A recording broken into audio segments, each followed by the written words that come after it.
ਅੱਜ ਜਿਹੜਾ ਹਰਜੋਤ ਸਿੰਘ ਜੀ ਵਾਇਓਮਿੰਗ ਦਾ ਇੱਕ ਲਾਅ ਮੇਕਰ, ਉਹਨਾਂ ਨੇ USDOT ਨੂੰ ਕਿਹਾ ਆ ਵੀ ਇੰਗਲਿਸ਼ ਲੈਂਗੁਏਜ ਪ੍ਰੋਫੈਸ਼ੀ ਰਿਕੁਆਇਰਮੈਂਟ ਆ CDL ਜਿਹੜੇ ਡਰਾਈਵਰਸ ਆ ਉਹਨਾਂ ਦੇ ਲਈ ਜਿਹੜੀ ਆ ਉਹ ਲਿਆਉਣੀ ਤੁਹਾਨੂੰ ਚਾਹੀਦੀ ਆ। ਸੋ ਵਾਇਓਮਿੰਗ ਦੇ ਜਿਹੜੇ ਲਾਅ ਮੇਕਰ ਹੈਰੀਅਟ ਹੇਗਮੈਨ, ਇਹ ਜਿਹੜੀ ਬੀਬੀ ਆ, ਉਹਨਾਂ ਨੇ ਚਿੱਠੀ ਲਿਖੀ ਆ ਟਰਾਂਸਪੋਰਟੇਸ਼ਨ ਸਕੱਤਰ ਸ਼ਿਓਨ ਡਫੀ ਨੂੰ, ਵੀ ਉਹਨਾਂ ਨੇ ਕਿਹਾ ਵੀ USDOT ਐਨਫੋਰਸ ਕਰਨ, ਸਟੈਪ ਅਪ ਕਰਨ ਆਪਣੀ ਐਨਫੋਰਸਮੈਂਟ ਜਿਹੜੀਆਂ ਆਲਰੇਡੀ ਐਗਜ਼ਿਸਟਿੰਗ ਰਿਕੁਆਇਰਮੈਂਟ ਹੈਗੀਆਂ ਆ ਇੰਗਲਿਸ਼ ਲੈਂਗੁਏਜ ਪ੍ਰੋਫੀਸ਼ੀਐਂਸੀਜ਼ ਦੇ ਲਈ, ਜਿਹੜੀਆਂ ਕਮਰਸ਼ੀਅਲ ਵਹੀਕਲ ਡਰਾਈਵਰਸ ਦੇ ਲਈ ਆ।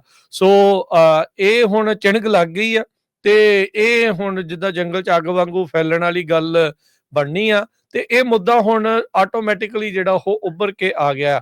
ਇਸ ਦੇ ਪਿੱਛੇ ਕਾਰਨ ਇੱਕ ਹੀ ਆ, ਉਹਨਾਂ ਨੂੰ ਟਰੱਕਿੰਗ ਇੰਡਸਟਰੀ ਦੇ ਵਿੱਚ ਬਹੁਤ ਸਾਰੇ ਕਹਿ ਲਓ ਵੀ ਵੱਖਰੇ ਰੰਗ ਵਾਲੇ ਲੋਕ ਜਾਂ ਦੂਜੀਆਂ ਨੈਸ਼ਨੈਲਿਟੀਜ਼ ਦੇ ਲੋਕ ਦਿਸਦੇ ਆ, ਤੇ ਉਹ ਹੁਣ ਉਹਨਾਂ ਦੇ ਉੱਤੇ ਨਕੇਲ ਜਿਹੜੀ ਉਹ ਕੱਸਣੀ ਚਾਹ ਰਹੇ ਆ। ਖਲਾਰਾ ਪਿਆ ਵੀ ਬਹੁਤ ਆ ਇਹਦੇ ਵਿੱਚ, ਦੋ ਰਾਵਾਂ ਵੀ ਜਿਹੜੀਆਂ ਉਹ ਕੋਈ ਨਹੀਂ, ਤੁਸੀਂ ਸਾਇੰਸ ਨੂੰ ਨਹੀਂ ਪੜ੍ਹ ਸਕਦੇ ਜੇ ਤਾਂ ਉਹਦੇ ਨਾਲ ਫਿਰ ਉਹ ਮੁਸ਼ਕਲ ਆਉਂਦੀ ਆ।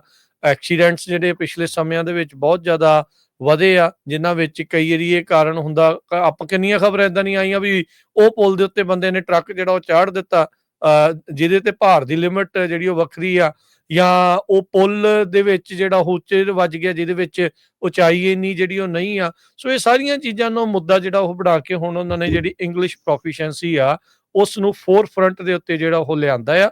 ਉਹ ਕਹਿੰਦੇ ਆ ਵੀ ਮੋਹਰੇ ਲਿਆਓ ਤੇ ਇਸ ਦੇ ਉੱਤੇ ਜਿਹੜੀਆਂ ਆ ਸਖਤਾਈ ਜਿਹੜੀ ਉਹ ਕਰਨ ਦੀ ਲੋੜ ਹੈਗੀ ਆ। ਉਹਨਾਂ ਨੇ ਐਕਨੋਲੇਜ ਕੀਤਾ ਵੀ ਫੈਡਰਲ ਰੈਗੂਲੇਸ਼ਨ ਕਿਤਾਬਾਂ ਦੇ ਵਿੱਚ ਤਾਂ ਰਿਕਵਾਇਰ ਕਰਦੀ ਆ ਵੀ ELP ਹੋਵੇ, ਇੰਗਲਿਸ਼ ਲੈਂਗੁਏਜ ਪ੍ਰੋਫੀਸ਼ੀਐਂਸੀ ਜਿਹੜੀ ਉਹ ਹੋਵੇ ਵੀ ਆਪਰੇਟ ਕਰਨ ਦੇ ਲਈ ਕਮਰਸ਼ੀਅਲ ਵਹੀਕਲ ਨੂੰ, ਪਰ ਨਾਲ ਹੀ ਉਹਨਾਂ ਨੇ ਜਿਹੜਾ ਉਹ ਪੁਆਇੰਟ ਕੀਤਾ, ਫਿੰਗਰ ਪੁਆਇੰਟ ਕੀਤਾ ਵੀ ਜਿਹੜੀ ਓਬਾਮਾ ਐਡਮਿਨਿਸਟ੍ਰੇਸ਼ਨ ਨੇ ਉਸ ਟਾਈਮ ਦੇ ਉੱਤੇ ਗਾਈਡੈਂਸ ਜਿਹੜੀ ਇਸ਼ੂ ਕਰ ਦਿੱਤੀ ਸੀ, ਜੋ ਸੁਪਰਸੀਡ ਕਰਦੀ ਸੀ ਇਹਨਾਂ ਐਗਜ਼ਿਸਟਿੰਗ ਰੈਗੂਲੇਸ਼ਨਸ ਨੂੰ, ਜਿਹਦੇ ਨਾਲ ਜਿਹੜੀ CMV ਡਰਾਈਵਰਸ ਵਿਦਾਊਟ ELP ਦੇ ਉੱਤੇ ਜਿਹੜੀ ਐਨਫੋਰਸਮੈਂਟ ਆ ਉਸ ਨੂੰ ਕਾਫੀ ਜ਼ਿਆਦਾ ਉਹਨਾਂ ਨੇ ਢਿੱਲ ਦੇ ਦਿੱਤੀ ਸੀ, ਲੂਜ਼ ਜਿਹੜੀ ਉਹ ਕਰ ਦਿੱਤੀ ਸੀਗੀ। ਸੋ ਕਹਿੰਦੇ ਵੀ ਉਹਦੇ ਨਾਲ ਇਹ ਜਿਹੜੇ ਹੁਣ ਜਿਹੜੇ ਰਿਪਰੈਜ਼ੈਂਟੇਟਿਵ ਹੈਰੀਅਟ ਹੇਗਮਨ, ਉਹਨਾਂ ਨੇ ਕਿਹਾ ਆ ਵੀ ਇਹ ਰੈਗੂਲੇਸ਼ਨਸ ਦੇ ਉੱਤੇ ਢਿੱਲ ਦੇਣ ਦੇ ਨਾਲ ਲੱਖਾਂ ਹੀ ਜਿਹੜੇ ਅਮਰੀਕਨ ਆ, ਮਿਲੀਅਨਸ ਅਮਰੀਕਨ ਮੋਟਰਿਸਟ ਆ, ਉਹਨਾਂ ਦੀ ਜ਼ਿੰਦਗੀ ਜਿਹੜੀ ਉਹ ਖਤਰੇ 'ਚ ਆ, ਉਹ ਜੈਪਟੀ ਦੇ ਵਿੱਚ ਜਿਹੜੇ ਉਹ ਪੈ ਰਹੇ ਆ।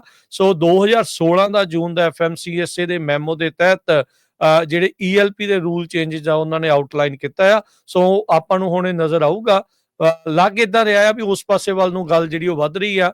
ਇੰਗਲਿਸ਼ ਲੈਂਗੁਏਜ ਪ੍ਰੋਫੀਸ਼ੀਐਂਸੀ ਆ ਉਸ ਦੇ ਉੱਤੇ ਇਹਨਾਂ ਨੇ ਜਿਹੜਾ ਕੰਮ ਸਖਤਾਈ ਜਿਹੜੀ ਉਹ ਕਰਨੀ ਆ। ਤੇ ਇੱਥੇ ਹਰਜੋਤ ਜੀ, ਰਮਨ ਜੀ, ਆਪਾਂ ਇੱਕ ਵਾਰੀ ਫੇਰ ਦੱਸਦੇ ਜਾਈਏ, ਜਿੰਨੇ ਵੀ ਭਾਈ ਟਰੱਕਰਸ ਹੈਗੇ ਆ, ਪਲੀਜ਼ ਜਿੱਥੇ ਜਿਹੜੇ ਵੀ ਤੁਸੀਂ ਸਕੂਲ ਕਾਲਜ ਦੇ ਵਿੱਚ ਜਿਹੜੇ ਵੀ ਸ਼ਹਿਰ ਦੇ ਵਿੱਚ ਰਹਿੰਦੇ ਆ, ਉੱਥੇ ਅਡਲਟ ਸਕੂਲਸ ਅਵੇਲੇਬਲ ਆ।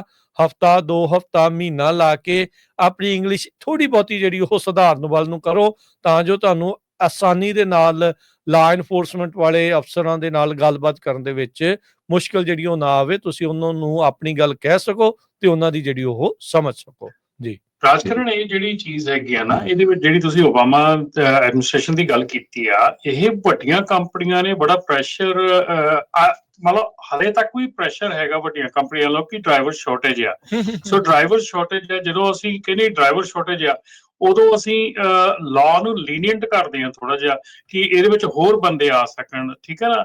ਹੁਣ 18 ਈਅਰ ਵਾਲਾ ਜਿਹੜਾ 21 ਸਾਲ ਦਾ ਆ ਇੰਟਰਸਟੇਟ ਜਾਂਦਾ ਆ, ਉਹ 18 ਤੇ ਕਰਨ ਦੇ ਲਈ ਵੀ ਗੱਲ ਕੀਤੀ ਗਈ ਸੀਗੀ।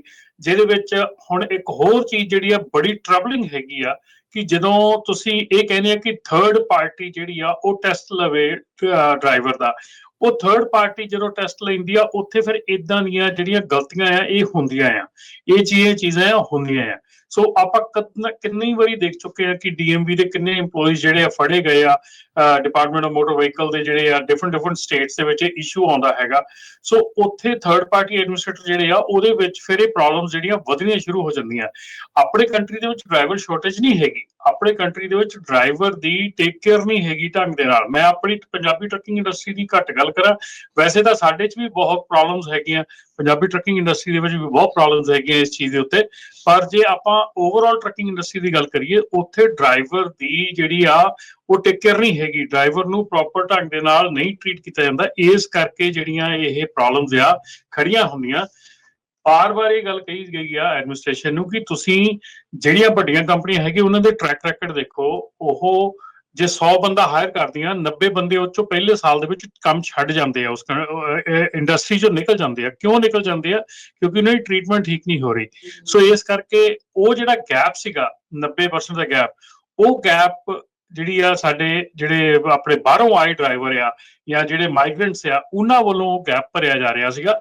ਪਰ ਉਹ ਗੈਪ ਭਰਨ ਦੇ ਵਿੱਚ ਵੀ ਫਿਰ ਗਲਤੀਆਂ ਇਹ ਹੋਈਆਂ ਕਿ ਬਹੁਤ ਜਲਦੀ, ਬਹੁਤ ਕੁਇਕਲੀ ਲੋਕਾਂ ਨੂੰ ਵਿੱਚ ਲਿਆ ਗਿਆ, ਜਿਹਦੇ ਵਿੱਚ ਕਿ ਜਿਹੜੀ ਇੰਗਲਿਸ਼ ਦੀ ਲੋੜ ਸੀਗੀ ਉਹਨੂੰ ਅੱਖੋਂ ਉਹਲੇ ਕੀਤਾ ਗਿਆ।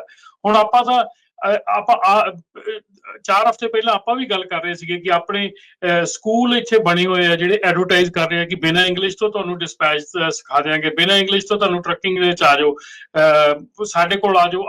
ਮਤਲਬ ਜਿੱਥੇ ਇਹ ਚੀਜ਼ਾਂ ਸ਼ੁਰੂ ਹੋ ਜਾਣ, ਉੱਥੇ ਫਿਰ ਇਦਾਂ ਦੀਆਂ ਕਾਨੂੰਨ ਬਣਨੇ ਜਿਹੜੇ ਉਹ ਲਾਜ਼ਮੀ ਹੋ ਜਾਂਦੇ।